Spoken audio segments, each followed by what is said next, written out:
Ration card અને આધાર કાર્ડમાં જો તમારી પત્નીનું નામ નથી અને તમારી પત્નીનું નામ ઉમેરવા માંગો છો, એડ થઈ ગયા છે, લગ્ન થઈ ગયા છે, હજુ સુધી પણ તમારી પત્નીનું નામ તમારા આધાર કાર્ડ અને તમારા રેશન કાર્ડમાં એડ નથી થયું તો કઈ રીતે ઉમેરો અને કઈ રીતે એડ કરાવી શકો છો? આધાર કાર્ડમાં જો તમારે નામ ઉમેરવું છે અને આધાર કાર્ડમાં નામ એડ કરવા માંગો છો તો તમારે મેરેજ સર્ટિફિકેટ અને એવું એક સરકારી દસ્તાવેજ જેમાં તમારા પત્ની અને તમારા પતિનું નામ એડ હોય એવું એક દસ્તાવેજ લઈને તમારે આધાર કેન્દ્ર પર જઈને તમારે નામ ઉમેરો કરી શકો છો. અને જો તમારે રેશન કાર્ડમાં જો નામ ઉમેરવું હશે તો રેશન કાર્ડમાં તમારા પત્નીના પિયરમાંથી રેશન કાર્ડમાં નામ કમેરા દાખલાની જરૂર પડશે.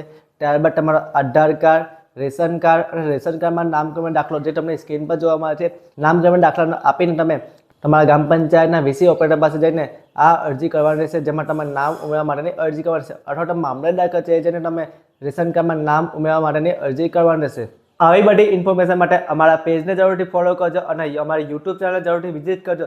અમારા યુટ્યુબ ચેનલનું નામ છે નયન ઇન્ફોટેકમેન્ટ, જે અહીંયા મેન્શન છે. અમારા યુટ્યુબ ચેનલ જરૂરથી સપોર્ટ કરજો અને ચેનલને જરૂરથી સબસ્ક્રાઇબ કરજો. ત્યાં અમારા ફૂલ વિડીયો મૂકવામાં આવે છે, જે ફૂલ ડિટેલમાં અપલોડ કરવામાં આવે છે.